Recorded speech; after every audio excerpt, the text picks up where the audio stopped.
Welcome back, everybody. It's Zach here, bringing you guys another fantasy football video. Recording this Friday morning for you guys, so it's right after the Thursday night football game. We got a really fun one, actually. We got the Niners beating the Rams somehow. Kendrick Bourne looked like a monster. You got Jake Tonjes, who came through for a lot of people that streamed him. Overall, it's a really fun game. It's a bummer that not all the Thursday games can be like that. But hopefully you guys found the first video useful. If you are looking for a specific game here, I went over the first 7 games of the week in part 1 of this video that came out yesterday. And then I will be going over the final 7 games in this video as well. So if you guys end up with any specific start-sit questions, let me know in the comments below. What I do here is I just go through every single game, touch on every single fantasy relevant player, and just try and give you guys a better understanding of what I'm expecting to happen for each of those guys this week. So yeah, hopefully you guys find this useful, and let's get into it. Starting things off here with the Texans at the Ravens. One of these teams is going to fall to 1-4, so one of them's probably not making the playoffs. For the Texans, I think Woody Marks is a decent start here. The Ravens have been one of the worst defenses in the NFL. Should be at least a competitive game, so you're not going to have the Texans like trailing like crazy and have to abandon the run. I feel pretty good about Woody Marks as like a low-end running back too. And then Nico Collins, he's a must-start every single week, and I honestly feel like this could be a get-right week for him. And honestly, this passing offense, just because of how bad and banged up this Ravens secondary is. Not going to play any other Texans, so I don't want to get cute with Christian Kirk or CJ Stroud. If you really had to, I guess you could look at Christian Kirk, but I just think you have better options in terms of like week by week fill-ins in your flex there. For the Ravens, Lamar's likely going to miss this game, so it makes Derrick Henry and Zay Flowers really the only two that I want to look at here. I'm not going to get cute with a Cooper Rush stream. The Texas defense is really good.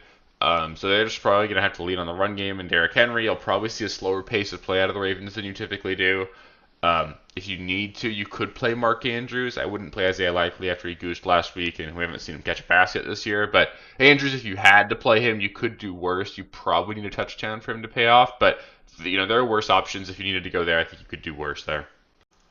Next up, we've got the Titans at the Cardinals. Honestly, you can sit every Titan every single week if you want to. If you do have Tony Pollard, you have him as like a low-end running back too. The volume's there, but they're just not really running a lot of plays. They're not really throwing to him. Tajay Spears sounds like he's going to need one more week before he comes back, but even still, like, it's not a super sexy matchup by any means. You can play him, of course, the volume's there, but I wouldn't expect him to be the reason you win your week. Ian Manor, desperation flex. He is the wide receiver I would play for Tennessee if you have to go there. I don't want to play Calvin Ridley until we see him actually do something, but we haven't really seen anybody do anything for the Titans, so I don't love that. Then Chikakonkwo, low-end streaming option as always. The volume might be there. This should be a positive or a negative game script for the Titans where they're having to throw the ball more. But that's been true every single week, and it hasn't turned into fantasy production, so I wouldn't be excited about that. For the Cardinals, the passing game, those guys are all in. So Kyler, McBride, and Marvin Harrison Jr. I've been starting all 3 of those guys. Just a great matchup here against a bad Tennessee team in general. For the running backs for Arizona, we got news earlier this week that Trey Benson's been placed on IR. So for at least 4 weeks, and honestly it sounds like maybe more than that, you're going to have Dane Mercado and Michael Carter be the 2 running backs in this Arizona offense. I like Dane Mercado more than Michael Carter. Personally, I know a lot of people sort of expect Michael Carter to come in and be the starter. I think he'll probably end up with like a slight edge in the carry department, probably like 60-40. But then I think Dane Mercado's going to get all the passing game work, so I just prefer that in general. I don't think they're going to like take DeMercado off the field in the red zone to give short yardage work to Michael Carter. Like neither one of them really profiles as a great short yardage back. So I think it's just like in terms of touchdowns, it's just going to come down to who's on the field when they get down there.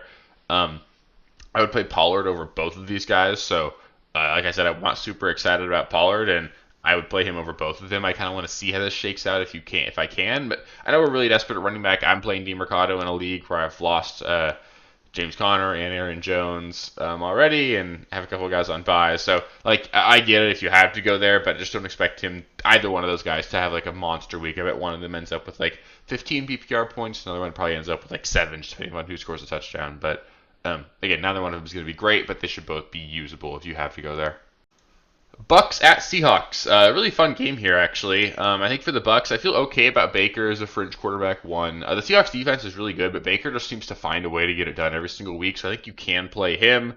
Emeka Egbuka, he's in for sure. Sounds like we got even more confirmation this morning. Bucky Irving is likely to miss this game, and honestly, it sounds like he might miss next week against the Niners as well. So while he's out, Rachaad White's kind of an auto start in my mind. He's been a RB1 without Bucky Irving there, and I don't see any reason why they wouldn't just make him a focal point of the offense again. Chris Godwin, he's a solid flex option with just how good the Seahawks defense is. They kind of funnel targets to the slot a little bit. Um, and he did have 10 targets last week, so I feel okay about that. But again, it's a little bit iffy. In one league, I'm playing Chris Godwin. I'm playing him over Keon Coleman, so that was kind of a tough call for me. But that's sort of like the tier of player that I think you put Godwin in. Sean Tucker, a lot of people are going to ask about him. You could play him if you're really desperate. I would prefer to play both Arizona running backs over him. Um, I would prefer to play Rico Dowdle over him if he ends up being the starter for the Panthers. Like, I don't really want to go there if I can avoid it. Because we haven't seen him do a whole lot. I believe he has one carry over this course of the entire season so far. He'll get more than that this week, obviously, but he's not going to catch passes. This could be a negative game script for them, so the pass catching rule could be really valuable, and I just don't really want to go there. For the Seahawks, JSN, he's a must start. Feel pretty good about Kenneth Walker this week. It's going to be really tough to run against the Bucks, but I think that means the Seahawks will throw the ball more. That lends itself towards Kenneth Walker having a bit of a better game relative to Charbonnet. So Walker's a guy I'd use as like a solid running back too. I'd play him over both the Arizona guys. I'd play him over Sean Tucker. I'd probably play him over Pollard. So he's in your lineups for sure. It's obviously a little bit frustrating watching Charbonnet get all those touches. And then the only other option here for the Seattle Seahawks would be Sam Darnold, low-end streaming option. You're hoping they end up having to air it out a ton because nobody can run against the Bucks. That could certainly happen, but also this could be a bit of a lower-scoring game if he doesn't get 2 passing touchdowns. He's not going to run enough, not going to throw for a lot of yards. So you're going to need the passing touchdowns to be on his side for you to really be happy with Darnold this week. Next up, we've got the Lions at the Bengals. I sure wish we had Joe Burrow in this one. Could have been a really, really awesome game. But we got what we have here with Jake Browning. For the Lions, all of them are in. I don't even need to tell you if you have a Lion that you ever consider starting, you're starting them. So Gibbs, Monty, Laporta, Goff, Jameson, Amon-Ra, like all those guys, they're in. This is a top-notch matchup. They'll probably get up really early and not have to throw the ball in the second half. But, they're kind of an aggressive team. If they score 30 points in the first half, you probably got your fantasy value out of everybody there. So I'm playing on the Lions. For the Bengals, Jamar Chase, he's a must-start every single week. I know it's sad, but you've got to keep him in your lineup. T. Higgins, decent flex option in this one. I kind of feel like he's going to catch a bomb touchdown in this game. That's the kind of play you need for him to be a good option for you, so you don't have to force him in your lineups by any means, but it is a good matchup in terms of the opposing passing game. I feel okay about starting Higgins this week. And then Chase Brown, the only other option really for the Bengals. Probably going to catch 4 to 5 passes in this one, so makes him like a low-end running back too. I don't love his odds at a touchdown. Probably not going to be very efficient again, so you're just hoping he catches enough dump downs to be relevant, and he'll probably be like a low-end RB2. Again, I'd play him over both the Arizona guys. It's kind of like a good barometer here, so I think he's probably in lineups, but it's possible you've got better options. I've got a league where I'm playing Amarian Hampton and J.K. Dobbins over him, and then I've got good enough wide receivers that don't need to go there. So you don't have to force him in, but he's an option if you need to go there. Next, we've got the Commanders at the Chargers. Could honestly be the game of the week here. We're getting Jaden Daniels back. This is 2 teams that could put up a lot of points, and defenses that have struggled a little bit lately. For the Commanders, Debo and Daniels, they're must-starts. Without Terry McLaurin out there, Debo so necessary to the offense. Jaden Daniels must start every single week. Zach Ertz, really solid streaming option if you want to go there. Again, like without Terry McLaurin there, any game they should have to throw a bit, should have to put up points. I think Zach Ertz will be okay. I don't want to play any Commanders running backs just yet. Reports came out earlier this week that they do still view Bill or JCM as their starting running back, that they want him to get more and more integrated into the offense over the course of the season. I believe that. I think as we get towards like the last half of the season, we'll see JCM get more and more involved, but I haven't seen it yet, so I'm going to wait until I see that before I throw him in my lineup. So don't drop Bill, but don't play him either. And for the Chargers, start all of them, like Herbert, Hampton, QJ, Keenan Allen, and Ladd McConkey. All 5 of those guys should be in. I really do think this is going to be a week we get Ladd to have a really good game. So I have confidence in Ladd this week. I would be starting him. I know it's been brutal, but I would start Ladd this week. I'm not saying he's necessarily a buy low, because I do think this is going to be a tough offense to predict every single week, but this week specifically, the Commanders really do funnel targets to the slot position. Ladd McConkey, he's a really good player, right? We know that. It's not like he's dropped off by any means. He's going to be just fine. I would play him this week. For Sunday Night Football, we've got the Patriots at the Bills. For the Patriots, Drake May feels like a decent option here. Hunter Henry and Stephon Diggs, both decent options as well. You don't have to start really any one of those 3 players, but they're options for you. They're probably like lower-end starting options that are going to be in most people's lineups. For the New England running backs, I don't want to play either of them. Travion Henderson bailed you out with a 1-yard touchdown last week. I wouldn't bank on that. It's not like they're giving him goal line touches on a regular basis. Ramondre didn't look great. He's a fumble away from never seeing the football field again. This is going to be a negative game script for the Patriots. I would prefer to sit every New England Patriot running back if I can. For the Bills, Josh Allen and James Cook, they're both in for sure. Dalton Kincaid, Khalil Shakir, and Keon Coleman, always just like fringe starting options, like Keon Coleman, Shakir, like low-end flex plays pretty much every single week. Dalton Kincaid, tight end 4 on the season, so I don't want to discredit what he's doing, but the snaps aren't really there. You can play him for sure, but just I wouldn't expect him to keep up this level of production. I just don't know. I feel pretty good about Khalil Shakir in this one. You're going to have Keon Coleman likely getting shadowed by Christian Gonzalez for the Patriots. I think Coleman's certainly a player that Gonzalez could just take out of the game, and it should open up the middle of the field quite a bit for Khalil Shakir, who's honestly been the wide receiver 1 for the Bills since week 1. So I like Shakir quite a bit. I'm playing him in a league over Travion Henderson, which is kind of sad, but I'm doing that. And the last game of the week, we've got Monday Night Football between the Chiefs and the Jaguars. Hopefully a good game here. You've got the 2-2 Chiefs going to the 3-1 Jacksonville Jaguars.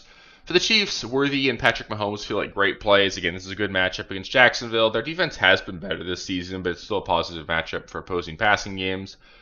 Travis Kelce, low-end tight out 10 option. You can play him. I don't think you have to. You probably have to, which whether you drafted him and everything, but it's not exciting by any means. I don't want to play any Chief running backs here. If you have to play one, it's probably Kareem Hunt, but I don't like any of them. Keep an eye on Brashard Smith. They've been pretty vocal. They're going to get him more and more involved.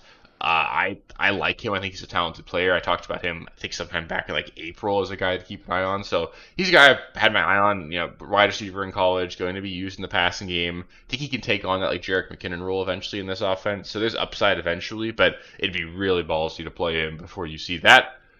For the Jaguars, Brian Thomas Jr. and Travis Etienne, they should both be in lineups. I know Brian Thomas hasn't been what you wanted him to be. I think this is a good spot for him. Hopefully he doesn't fall flat on his face in front of the whole country here. For the Jaguars tight end, Brenton Strange, you can stream him. I don't really want to in this matchup. The Chiefs are a good defense. I don't love it by any means, but it's an option. You could be, he's a fringe top 15 kind of guy. And then I would look to sit Travis Hunter and Trevor Lawrence. Neither one of them have been reliably good enough. Travis Hunter hasn't been good at all, hasn't done anything. I've got one league where we've got a defensive player spot, and I'm begrudgingly playing Travis Hunter just because I want to unlock some upside, but it's not very exciting. I think it's okay to sit Travis Hunter in most formats. And then Trevor Lawrence, he just hasn't been very good so far. The Chiefs defense is not a great matchup. I'd be sitting him too. That'll do it for this week. Good luck, everybody, on Sundays. Hopefully you guys can get some wins. And then up next, I will be putting out the waiver wire video next Tuesday morning. If you guys do have any specific start-sit questions or anything in general, just let me know in the comments below. I do love interacting with you guys there. It's part of what makes this so much fun for me. Other than that, if you haven't already, make sure you subscribe to the channel. I put out 5 videos every single week. If you guys find this one useful at all, or if you're interested in waiver or trade content, make sure you subscribe to the channel. That way you don't miss any of that future content. And yeah, otherwise, if you made it this far in the video, give it a thumbs up. It helps me out quite a bit. And go get some wins on Sunday, guys. I'll catch you guys later. Peace. Thank you guys for watching. If you haven't already, please be sure to subscribe to the channel, like the video, check out these other videos here if you haven't. If you want more content, please feel free to follow me on Twitter @RealSteelFFB. I'll be more active on there as the season goes on. Thanks. Catch you later.